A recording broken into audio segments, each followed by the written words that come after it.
Ladies and gentlemen, children of all ages, welcome to another CryptoManiacs podcast, the Q&A session. And Task, I don't know about you, man, but I'm excited for Monday because we get Hard Fork 27. No? Yeah, somebody, Bobison wrote that he already converted, and I don't know what all that is about. Did you catch wind of it? I don't know. No, Blaine just hit me up yesterday or the day before, and he was like, yeah, they're planning a hard fork because something messed up with 26. So it was something to do with the witness scheduling or something. We pointed our witnesses to hard fork 26, like basically on the day it happened, and we didn't hit a block for like 4 days. And that's not normal. Like we usually get quite a bit, right? Yeah. So something was going on. Not totally sure what, but that's the rumor. So something to do with the scheduling, and something with, I guess, the APIs, because the nodes have been all active. Yeah, they've been and all stuff, screwy. right? Yeah. Hey, that's the nature Yeah. of the beast here. And as I always say, the fun part of development is when you flip the switch and go live, and that's when you pull out the exterminating container and go after the bugs. And Blaine will tell you that till the cows come home. You can test net it and run simulations and all that crap you want, but when it comes to development, nothing beats being live. Yep, it's true. So, yeah, so that'll be fun. But we do have a lot of questions. You ready to dive into these? I'm ready to be overwhelmed by the inquiries of our audience. Excuse me, inquiries. Yes, there we go. Perfect. So, green candles. That was the name of. I'm loving the green candles. Everyone loves the green candles. You're having an influence on people, John. Having an influence. Green candles. We love them. We love them. First up, we got NFT BBG. What is your take on this idea of a decentralized exchange search engine? Oh, okay, decentralized search engine. So I know pre-search has been around for a while. I don't know how decentralized they are. I mean, Yeah. I guess, it's still a company. It's still a CEO on the top of the food chain. So I like I've been using pre-search for 2 years now. I don't use Google. I use pre-search. So I've been using that, but that's more of I wouldn't say it's decentralized, more of a blockchain, crypto, not necessarily a decentralized one, but that's what we've used it at CTP. It's in our training portal at Start Earning Today. We have it as one of the first programs that we recommend. So we've been using pre-search for years. I don't know about you, Task. You've been experiencing anything? Yeah, I use it. I mean, it's the advantage to pre-search is it's not Google, Right. and that's what it really comes down to with a lot of this stuff. If we're going to start to have an impact, everything that every search in this discussion that takes place on pre-search that doesn't happen on Google is just one less search on Google.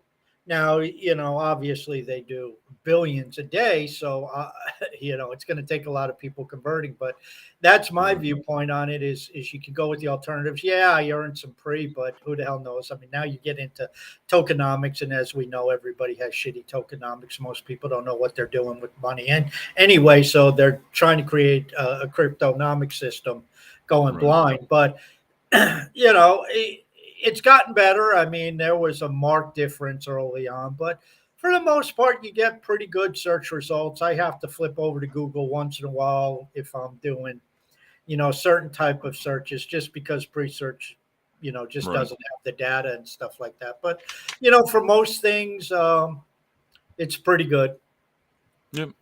Yeah, I enjoyed. We got into it, and their keyword staking we thought would be a really cool little project to get into. So we invested and bought some keywords, some staked keywords that lasted for about 3 months, and then we got outbid. So yeah, I'm not gonna go fighting for keywords. Search engines to me are definitely not the greatest way to drive traffic to your site. It can be very pricey, but I love the idea of pre-search, and we've been big fans of it for years now. So thank you for the question, NFT. Tokenized society. Hello, Maniacs. What do you think will be the next big thing in crypto? Hive. Yeah. Next. I don't Next. know. I mean, we keep having to go back to the last big thing. I mean, listen, NFTs were a train wreck. Not saying there's anything wrong with the concept of NFTs. It was just, typical John's green candles. That price go up. That's all Green that people candles, look baby. at. DeFi was catastrophic. And again, not that the concepts were bad, but you have centralization, you have rug pulls, you have projects that were just scams. So it's the evolution, and none of this crap goes away. I mean, we still get the Nigerian prince email scam, and that's been going on for 25 years. So Right. Yeah. you're not going to totally get rid of this crap, but I think when you're looking at the expansion of the industry, look for where we've been, but improvements, utility, use case, ease of use, more applications, things of that nature. And that's really what needs to be done over the next couple of years. Is we don't really need to invent a lot of new stuff. We just got to do the stuff we've already invented a hell of a lot better. Right. I'm a big believer in the the GameFi space, all this type of video games per se on the blockchain. I think that's going to lead to more mass adoption. But just what you said, Task, is brilliant. Like we have that already. We just need to improve it, and it Yeah. needs the onboarding needs to get better. The lots of the little things that traditional models in gaming have. I think when esports and live betting and stuff like that comes to GameFi, that's going to be a lot of fun. That's going to be interesting to see how they do it. But player staking on Splinterlands. I mean, I've been waiting for this forever. This I think is going to change the game. So lots of cool things coming. I think that we have a lot of it already. It just needs to get better. And to be honest with you, the major breakthrough is something we're not even talking about now. True. Yeah. You know, who could foresee Facebook in 2000 or in 1995 or 1997? Who could see YouTube? Who could see, a lot of the stuff we take for granted now in the mid 90s was maybe a thought in some people's mind, but not on the mainstream internet user. The people at that time were still trying to figure out what the hell a web browser was. Yeah. Web crawler, man. That's what I had. Web crawler and CompuServe and Prodigy Net. Jeez. Dating myself. For all you kids, it never used to be this fast. Trust us. Great question though, Tokenize, because that's we're always, this is the thing about this place, is that we're always looking for the future. So what will be the next big thing? I think that's why you got to have your ear to the street and just get ready to move no matter where it goes. So green candles, baby. Eric Burgoyne is up. He's in Vim too, hanging out with us live. He said something I should know. I was over at Cup of Traffic the other day, and I was getting some CTP XP points. I know they were there years ago, but what are they used today? That was previous old company owning CTP. Affiliate Tech is the new company that owns CTP. So basically CTP XP are they're not really used. And Task, just to give you an idea, this is before the blockchain, we used to give away points that people would collect from doing different tasks inside of CTP, and they got rewarded for collecting these. And the more you would collect, the more your account would grow. This is, again, pre-blockchain, pre-crypto. We were doing this 10 years ago plus. So it's kind of been phased out. CTP, the token, is and some of the things that we've mentioned for November 28th will implement a lot of that coming forward, Eric. So CTP XP, as it is the past, doesn't really have a use case at all. But CTP, the token,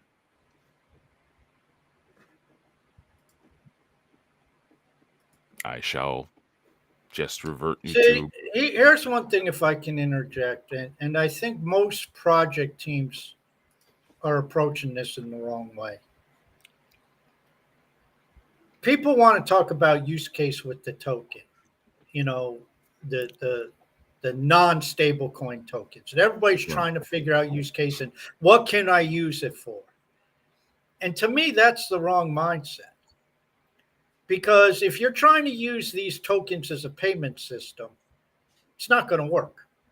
Right. Not in a big way, because first off, you got volatility. And that's a problem for merchants and stuff like that. And second thing is, if it's a value, people don't want to part with it. And if you're driving value to your token, you want them not to part with it. You want them to be hodlers. You want them to be excited about the future. So Good it's point. people have this counterintuitive thought to say, well, what can I spend the token on?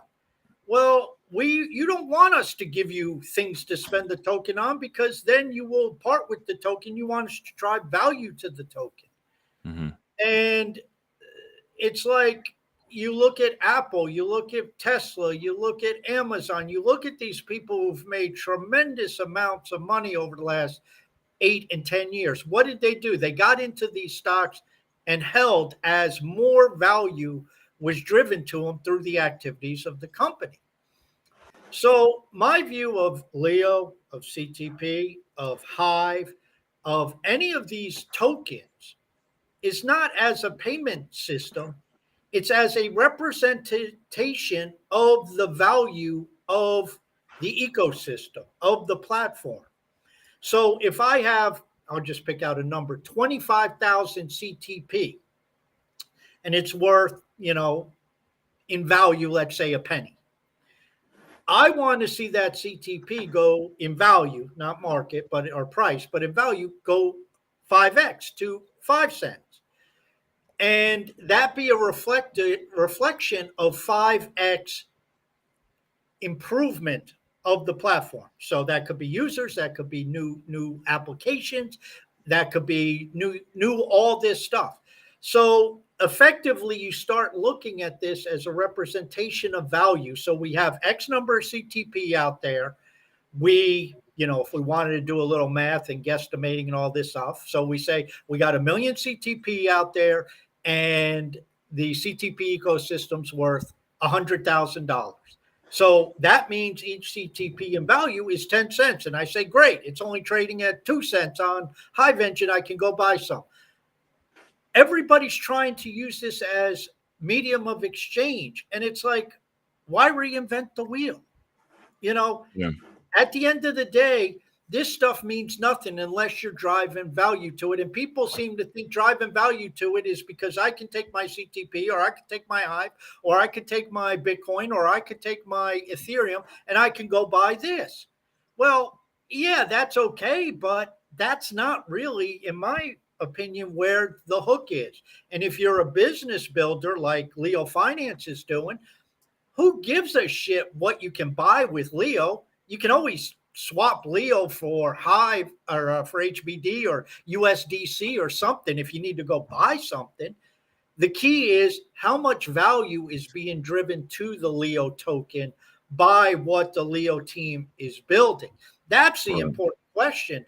And that's where I think since the introduction of stable coins, I think the whole thing's changed. I mean, we even see it with Hive. Why accept Hive as a payment mechanism when we got HBD? Now, you might make the case, well, the liquidity with HBD is a little tight. Okay, I understand that. But Hive should be a reflection of the value of the entire Hive ecosystem.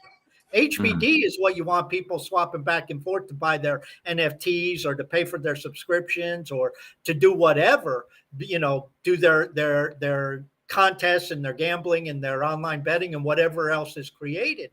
Hive should be pristine. Hive should be like, I'm not giving you any of my Hive to pay for a subscription. I'm not giving you any CTP to pay for a subscription or buy an NFT. I'm not giving you any of my Leo because this shit's going to be worth 20 times what it is now in the future. That's the mindset I think people need to cultivate. And that comes back to what you talk about all the time, John, with business building. creating a network and a platform where you have people coming in and driving value through not only the development and the applications you create, but what they add to the system, whether it's their posts, whether it's emails on listeners, whatever the engagement mechanism is and the utility is of the application, not the damn token, the application. Listeners, the token, who gives a shit about the use case? It's the application.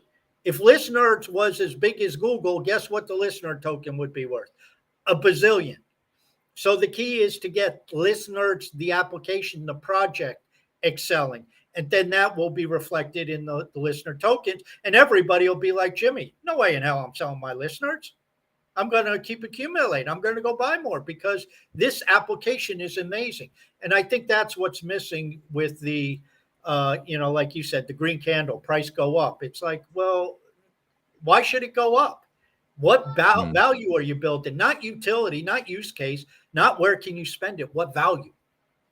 Sorry, I went off on a rant, but you kind of mentioned that, and it's like, good. I think that's really the missing piece for a lot of these projects. Yeah, for sure. And there's actually a listener's question coming up here, so we'll touch on that a little bit more. We'll just jump right to it since we brought it up, and then backtrack. You're smart enough to do that. I have confidence in you. Okay. Well, it's down here. Ben Thomas said, "What's the plan with listeners now that there's less than 60 people opening emails? What happened to the 1,000 members that went on holiday or not?" So here's the thing. It was when it was at its peak, it was around 100 people opening the email. So we've gone down, it's like 40%. You're also in a bear market. That probably had something to do with it. There's a couple things, double whammies. One was bear market. So if everything was crypto centric and Bitcoin was at 60K, people wouldn't care. Yeah. Second thing is that shiny object syndrome. There's a third reason, but the second reason was shiny object syndrome. Everything, it was new and exciting. This is green candle stuff. When things are new and exciting, people are pumped up. They're fired up. The people that stay the course, though, it usually trickles down. So we've lost a few of the green candle seekers, let's say, but the core group is still there. Well, and if I can jump in, I mean, that goes back to value. Those who are using listeners on a daily basis and they're accumulating listener tokens, they're using listeners, which is a marketing tool. That's what it is. It's a marketing tool. They're using that to promote their stuff and get their stuff in front of other people. That's the value proposition. I mean, who gives a crap about the token as long as you have the value proposition? So now the listeners team, the job is to build the value with that application, whatever needs to be done. Because as you said, you can monkey around with the tokenomics to try to send the token price up. That's still reflective of nothing because the price can go up, it can go down. It's imperative for people to start bringing forth ideas, not just the 3 team members, but other people using listeners and saying, hey, John, did you think about this? No, well, we really didn't think about that. Or yes, we thought about it, but, it can't be done technically. So, keep the ideas coming. That's how things grow. Use the hive mind of the community you have. Yeah, and something to note too, excuse me, this is something I've said for years and years and years when it comes to online business. Now, we've, geez, I got something stuck in my throat. When we've been building this stuff for years and years and years, we have, in ClickTrack Profit alone, in the database, there's hundreds of thousands of members. Why is there only a select few that are active? We have 22,000 members inside of listeners. Why is there only a few people? Why is there only a limited number active? There's a million accounts on Hive. How come only 10,000 or 5,000 are interacting every day? It's because most people join things and then don't do anything after that. They join it and that's it. I've said for years, something we've trained at CTP is stop worrying about the 99% that don't show up. Worry about the 1% that do show up. The fact that you have 60, and I'm not picking on Ben. This is a really good question and it needs to be brought up. But Ben's got 60 people opening the emails, and that is gold. That is people are dedicated, they're focused, they're engaged, they're part of the community, they want to be part of something. Focus on those people. Worry about the fact that don't worry about 99% that don't show up. Who cares? They're going to just sit on the sidelines. And one other thing about listeners here before I go, though. Well, and if they do show up, John, they'll complain the whole time. That's perfect segue into why it's gone down a lot. There was a big crew of people that got super pissed off at the price of listeners, that ranted and raved, said there was no use case. They've gone their way. They've literally taken their toys and left. And because of that, they brought a really bad aura to the project. They were complaining all the time. They never said, "Hey, good job. This is a marketing tool. This is fantastic. Look at the click-through rates I'm getting." They just basically took their toys and left because they were attached to the price. They were so worried about the price of the token for green candle seekers, they literally kicked their feet up, got all pissed off, and caused a big scene and left. And they took their toys and left. And this is why, John, if I could jump in, I'm a big Elon Musk fan, and I do own Tesla stock for full disclosure. And Musk, obviously, he's a lightning rod, both good and bad, and we know this. But I'll tell you one thing about Elon Musk that's different than almost every other CEO of every Fortune 1000 company. Elon Musk doesn't give a shit about the stock price. He doesn't really care. And he's concerned about building and growing the business and getting into the different sectors and what they're doing. If the price is $1,000 a share or $200 a share, he doesn't care. And he certainly doesn't care if his net worth goes down $50 billion because the guy has no money anyway. And the guy lives in like a little trailer, and, he spends 130 hours a week at work. So, who needs a big house when you're at work all the time? But the point being, this is why I believe Tesla is going to be one of the largest companies by market cap in the world, because Elon Musk isn't worried about the price the next quarter. He's not worried about the next quarter's earnings. That's what every CEO does, and they take shortcuts and they think short term, and that ends up sabotaging things in the long run. And that's where this whole thing started with value. And it's like, well, the price goes down. Who gives a shit? I mean, really, what is the value proposition? What's being done? Oh, the price of Hive has collapsed since, $3. And we know it was a pump and everybody was jerking off and excited $3. And anybody who looked at Upbit said, okay, well, the volume, the Koreans pumped it and then they're going to dump it. And that's what happened.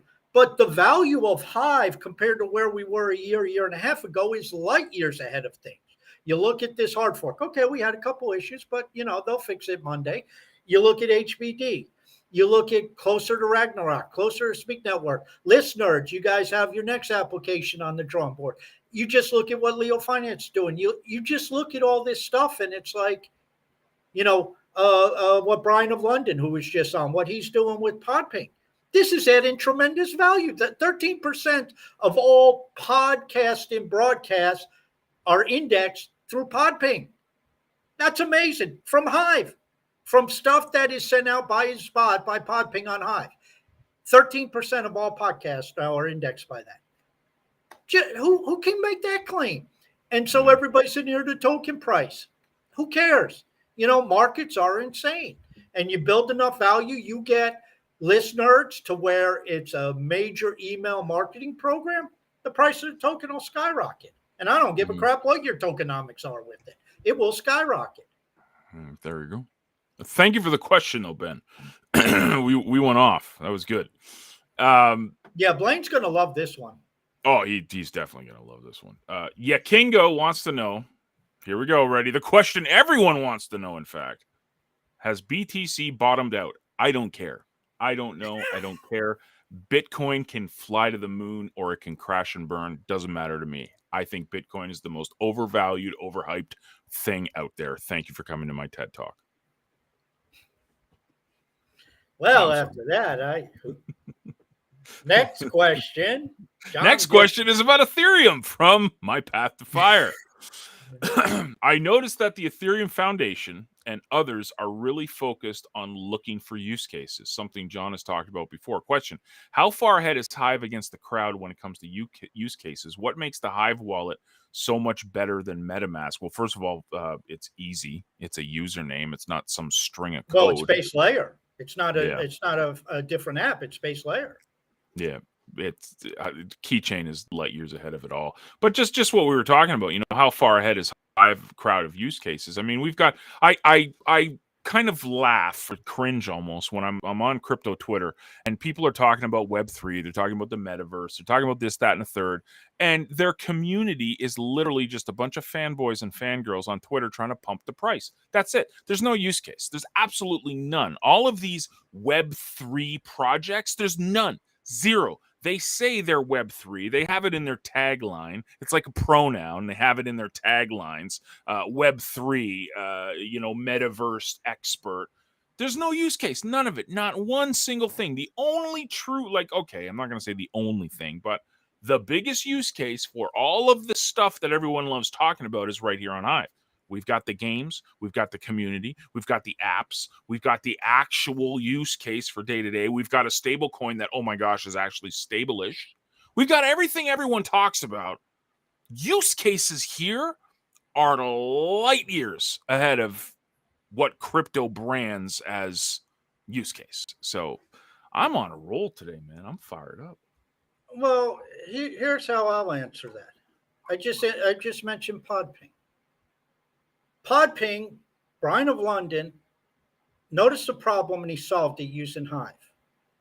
There's a use case. Hive is now providing 13%, according to Brian, of all podcasting indexes to apps. 13% of these apps get their indexing from Hive. That's a use case. Can Ethereum do that? No. Does Bitcoin do that? No. That's only on Hive. I took up the challenge, if you will, a few months back, 3-4 months back, whatever it was, of building Investopedia on Hive because we have immutable text. We have permissionless blockchain. Now, every time I go to Wikipedia, I laugh when I see that banner saying, would you send us $2.15 because we need to pay our server bills? Now, obviously, I don't have a database anywhere near the size of Wikipedia or even Investopedia. But guess what it costs me? Nothing to do this. Here's a use case. This is immutable text. It's on the blockchain. So what is in this repository of information is there. John mentioned crypto Twitter.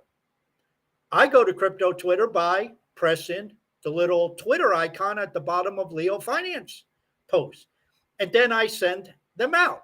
And they're not usually my posts. They're other people's posts. These are articles that are on the Hive blockchain. People can actually write articles instead of doing it on WordPress, instead of doing it NewYorkTimes.com or, Fortune.com. They can write articles on Hive and post them.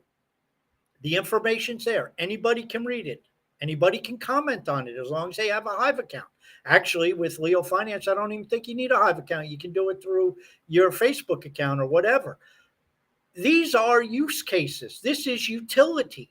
Find this on Ethereum. Find this. What can you do on Bitcoin? You send value from one wallet to another and pay $20 and wait 3 hours. Well, you can do that on Hive, have that thing settled in 3.1 seconds, and it costs you some resource credits, which recharge throughout the day. This is, then you go into the wallet like John was talking about, and the usernames and all this other stuff.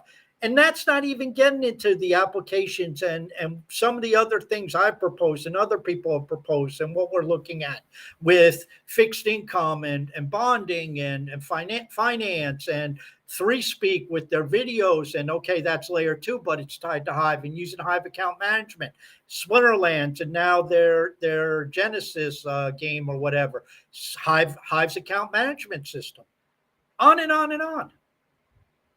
And if you want to build a business and it requires a database, Hive's a great place to do it. Now you have to buy you have to buy Hive powered up and get resource credits, but it's there for you. Where else are you going to get that? And I know Brian said it. I can say the same thing. If I tried to build Leo Glossary on Ethereum, I'd have been broke within a few days. Mm. It can't be done. Even if I went to Polygon, I mean, first off, you can't store text there, but even if I went to Polygon, um, costing me a couple cents a piece, well, that would add up over time. It's the use case of the people, or it's the blockchain of the people.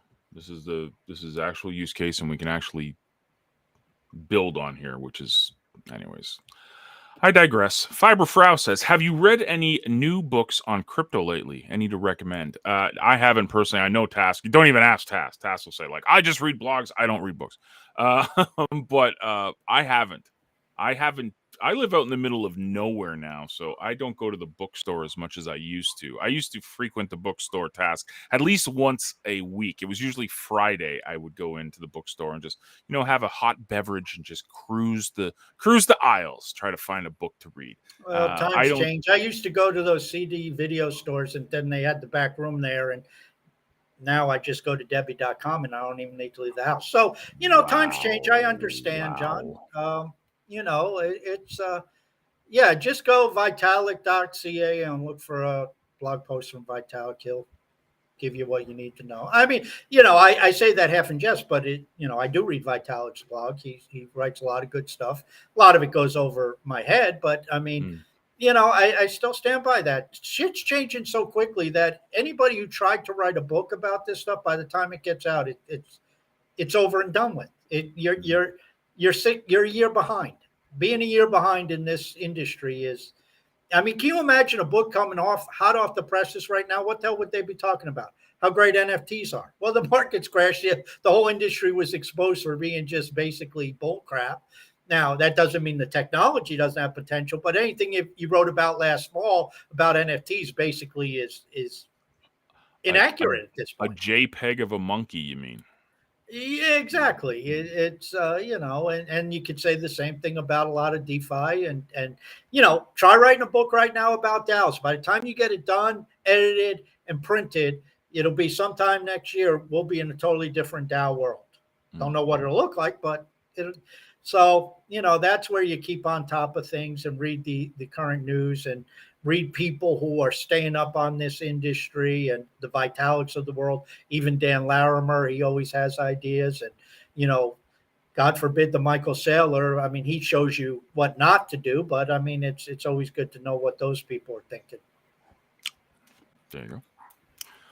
Our Pren is up. My town has already got its Christmas decorations out. Jeez. It's getting earlier every year, and your reference made me think of the color of candles on the Christmas tree, and they will definitely be white. Yes, green candles everywhere.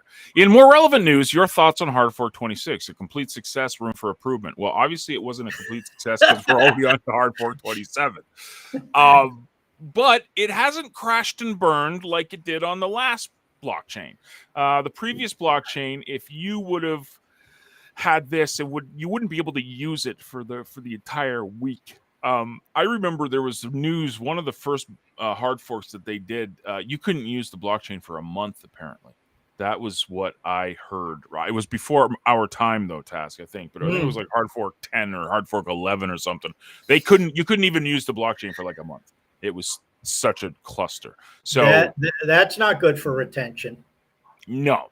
So now you see why we have 1 million accounts and they went down to 5,000 active users because 200,000 left that month because it's like, who's going to stick around? Yeah, exactly. So yeah, obviously the best thing about Hive is that there's people working on it. The witnesses are on top of this, and the fix is being rolled out on Monday. And the reason why they can't do it all at once, like, oh, we've rolled out the hard fork, is because they've got to talk to the exchanges and they've got to get the exchanges on board with the hard fork. So they have to plan it and schedule it because we all have to bow down to the greatness that is Binance. And, well, they have to lock up the wallets because if they're sending transactions through during the hard fork, it could get wonky. Yeah, so there you go. Jimmy is up with a question, and I had to do a little bit of research on this because I didn't understand it, but I think I did now after I watched the rant. Jimmy said that BitBoy dude is on a rampage towards the FTX CEO. Yikes. Should we be worried? So this guy lost a gasket the other day. I don't know if you saw the videos. He absolutely, No, I don't pay a lot of attention to BitBoy. I don't pay any yeah. attention to any of the influencers. What crawled up his hind end and got him upset? Apparently all of these exchanges are saying they want to be completely regulated. So like Binance and Coinbase and FTX, and they all want to be regulated. They all want regulation, this and that. And BitBoy is saying this is not what crypto's about. It's supposed to be decentralized, and we don't need regulation. And look what they're doing. I'm here to save you. I'm trying to save you guys. And it was just, the Well, Goldman Sachs was very open about it years ago. They said they love regulation because it keeps newcomers out. It protects the incumbents. So, of course, FTX and Binance and Coinbase now want all the regulation they can get because it's all they're big enough. centralized. They're big enough. They can afford it, and it keeps new competitors from coming in. You're not going to start an exchange from scratch now and then have to, spend $5 million in regulation compliance. Who the hell can do that? So that's where, okay, let them do what they do. And we'll just, this is why Hive, this is why I proposed the Hive Financial Network. This is what I was talking about. You get true decentralization with truly decentralized node systems. This is what we talked about with Disregard on Tuesday. And fuck these people. Okay, you still have the exchanges because of the fiat onboarding, offboarding. But outside of that, your crypto to crypto transactions, you avoid those exchanges. You use the DeFi. But we have to have true DeFi, not, pretend DeFi what we've had. Yeah. What you said is bang on. I mean, they're scared of things like decentralized exchanges because that takes the power out of them. And where do these guys make their money? They make their money from two things. One, those fees that they charge, but also don't believe the hype. They have the voting power with all those staked tokens that are sitting on their exchange. So yeah, CZ made another mistake and staked tokens yesterday. Sure. Did you see that? Yeah, another mistake. Yeah, he didn't do that. And I saw Marky was out there on Twitter like, yeah, there's a couple times you've done this, buddy. Yeah.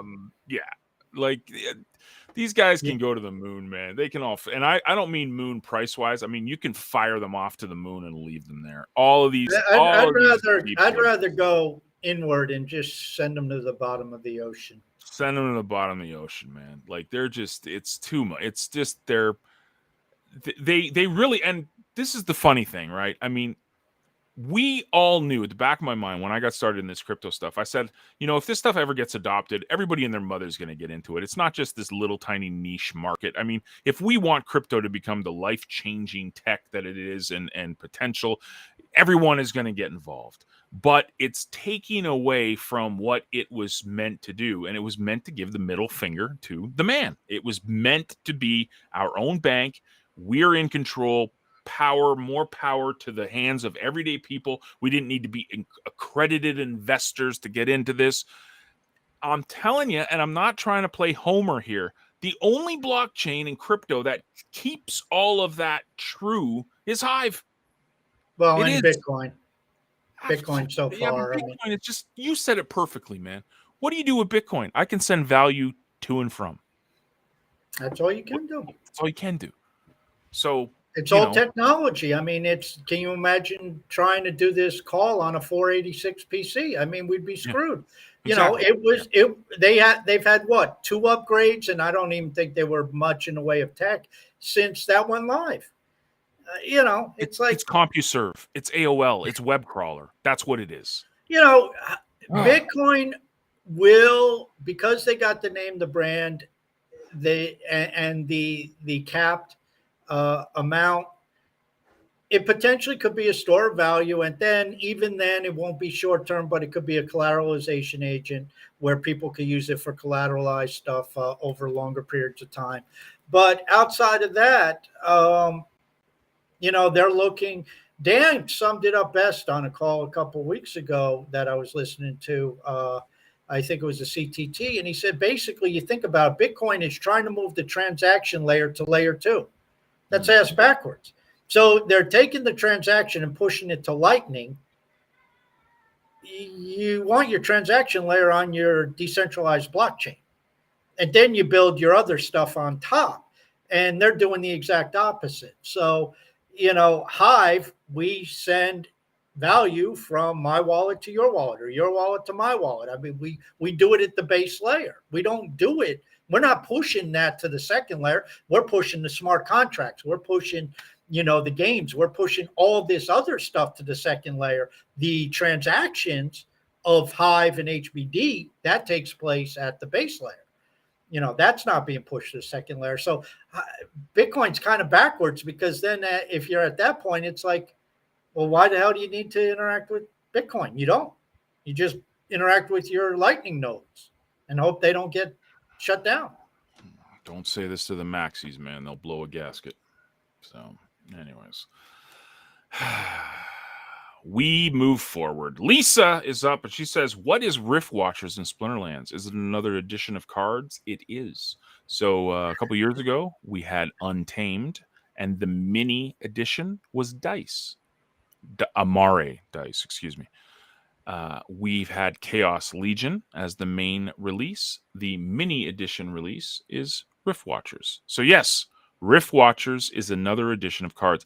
And I got my airdrop last night, my Oshuna card. I bought 130 packs of Rift Watchers, so I was guaranteed 2 standard copies of Oshuna, and I got it in my wallet. Nothing special, no golds, no extra copies. Just got my 2, which is very cheap.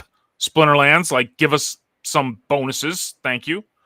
But yeah, that's what Rift Watchers is. It's a really cool mini edition.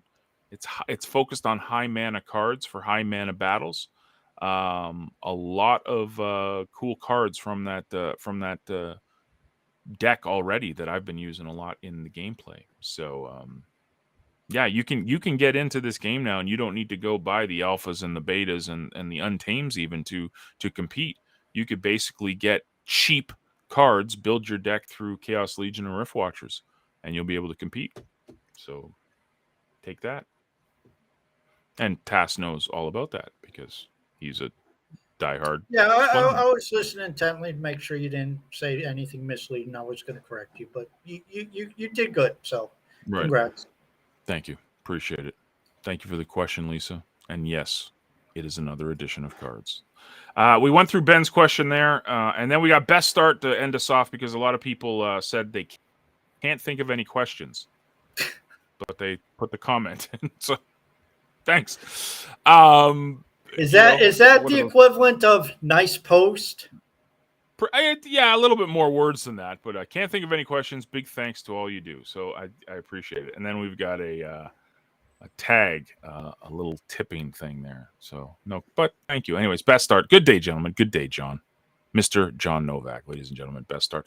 John, you have talked about tipping with HSBI, but I do not see how that works. Can you elaborate on this? Yeah, so it used to be called SBI, Steam Basic Income, when it was on Steam. Now it's Hive Staked Base Income. I think that's what the acronym stands for now. But basically what it is, it's a sponsorship. So if you send one Hive to their account, which is at Steam Basic Income, excuse me, they take that, they power it up, and they give you a share, and they give the person that you sent a share, and it grows.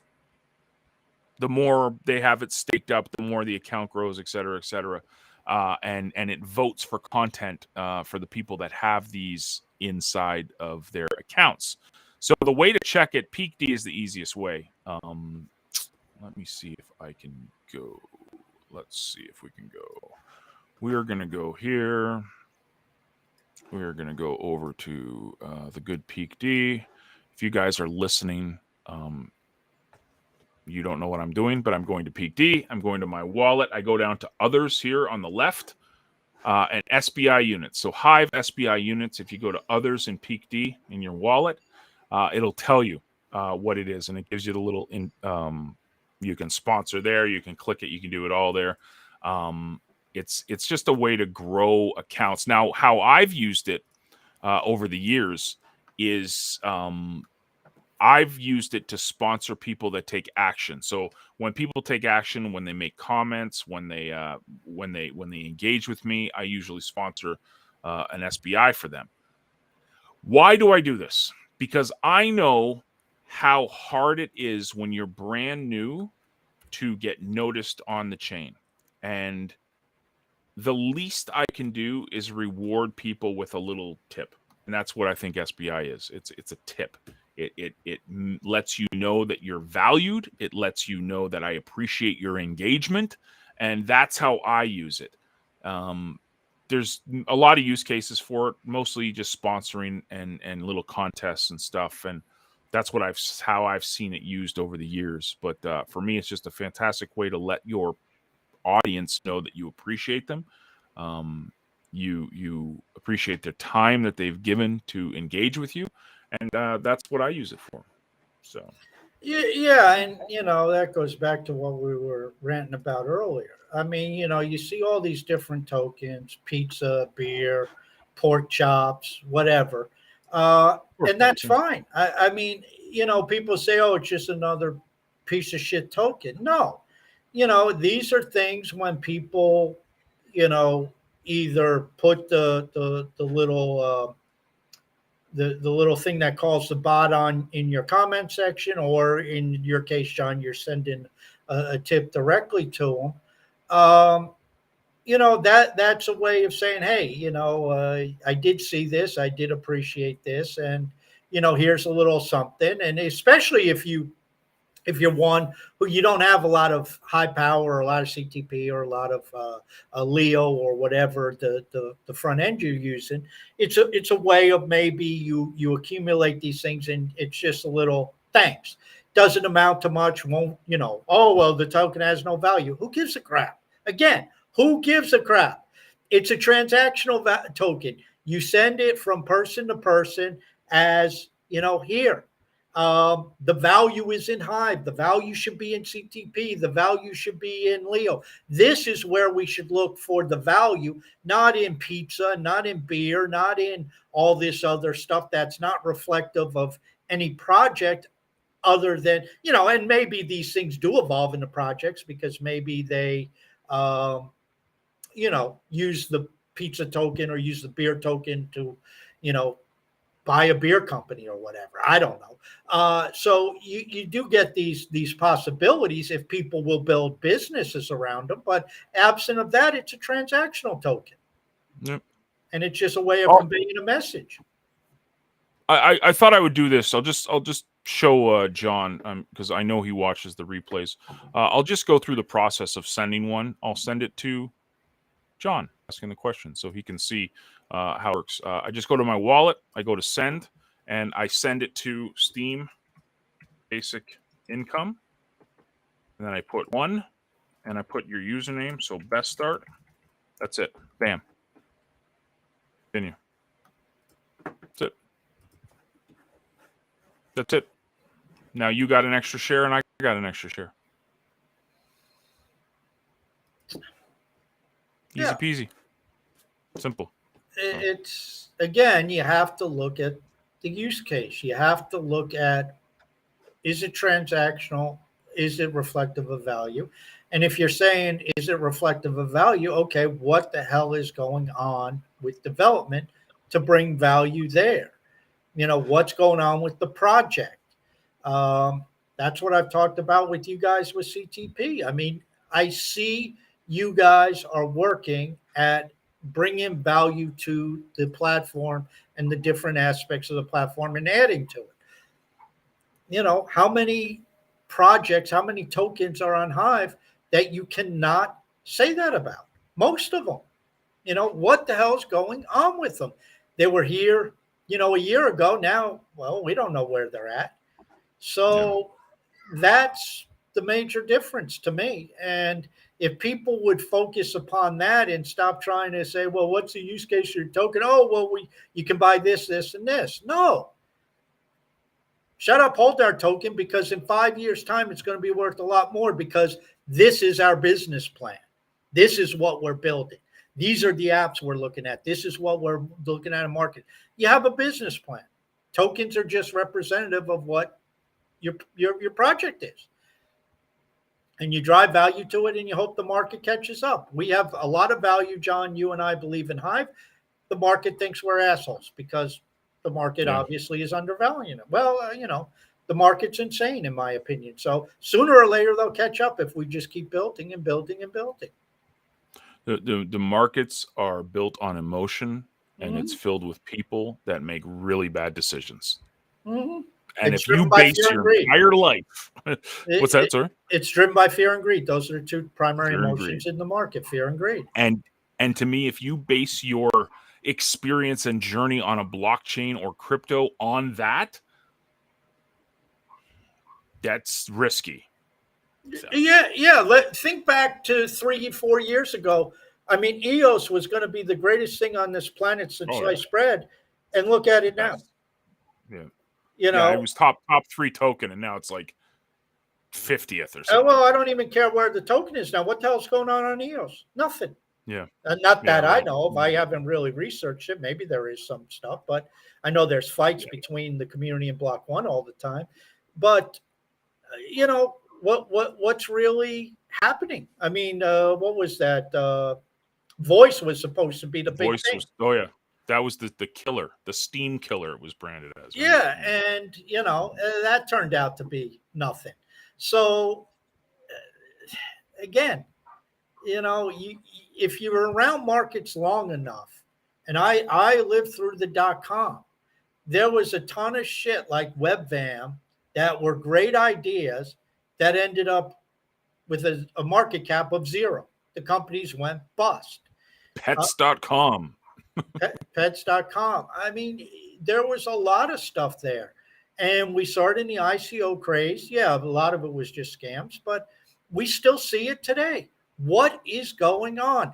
Can you reasonably believe that CTP will still be building in 3 or 5 years?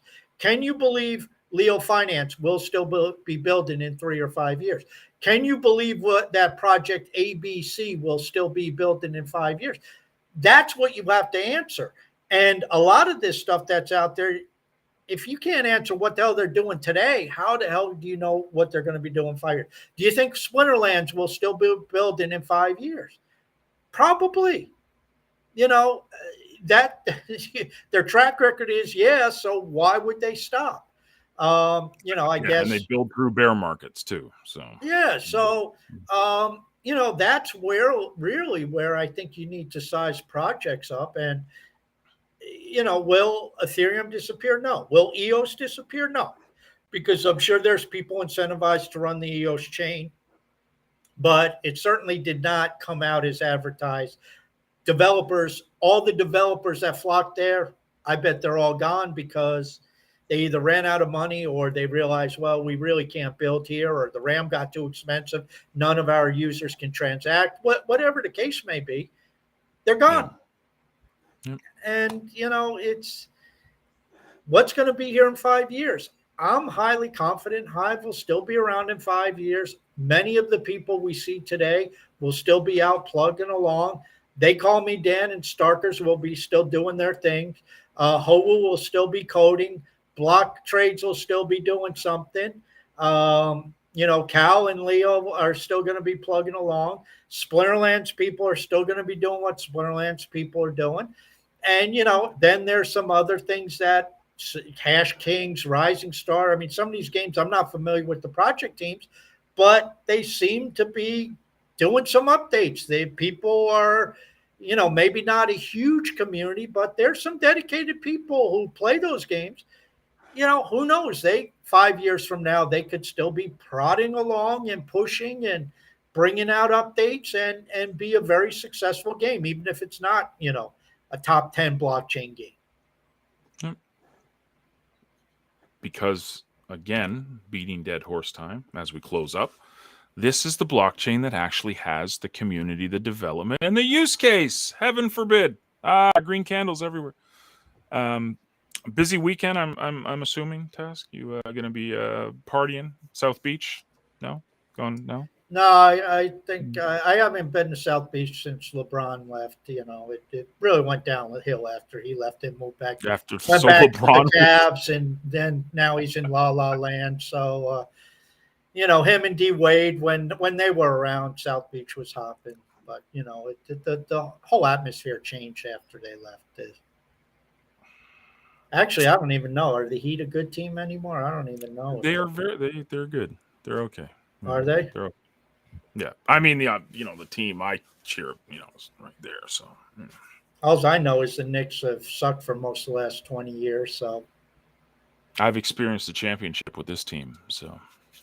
The Knicks haven't experienced a championship. I believe this year, 1972, maybe it was 73. Yeah, it was. It's about 50 years. Yeah. Not as bad as the Jets. I mean, the Jets, 69. Yeah. Joe Namath. Yeah. Joe Namath. So, buddy. Hey, how about the Giants? 5-1. I mean, 5-1, man. Let's go Super Bowl. New York versus New Jersey. Let's do it. I don't think you have much hope of that. That the Giants got off to a hot start. And I hope they don't gaff it this weekend, because realistically, this is the first game that they're playing that they should win. They're playing the Jags. And they'll lose. Yeah.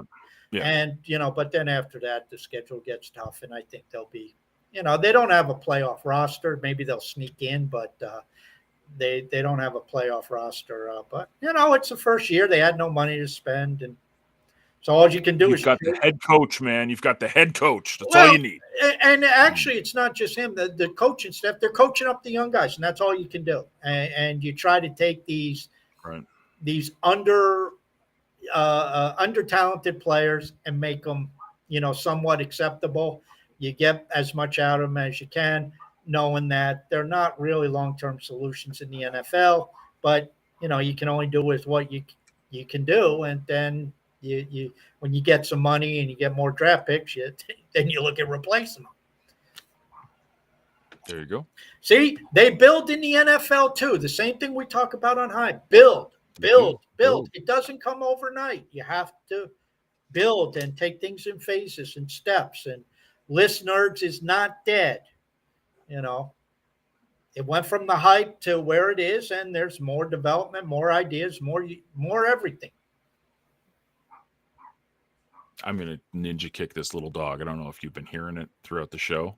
It's sitting here barking behind me. So, guys, thank you for tuning in. Thank you for listening, and especially all the live show guys, Edgar and Pat the Fire, Eric, John, thanks for stopping by. You guys have a fantastic weekend. We will see you on Tuesday with Belimo. Oh, boy, that's going to be a gong show. Can't wait for that one. But are we going to take we should open up a betting pool. What odds are you giving that he shows up sober? I'll take the under on that. What are the odds that he finishes the show sober? 50-50. All right. All right.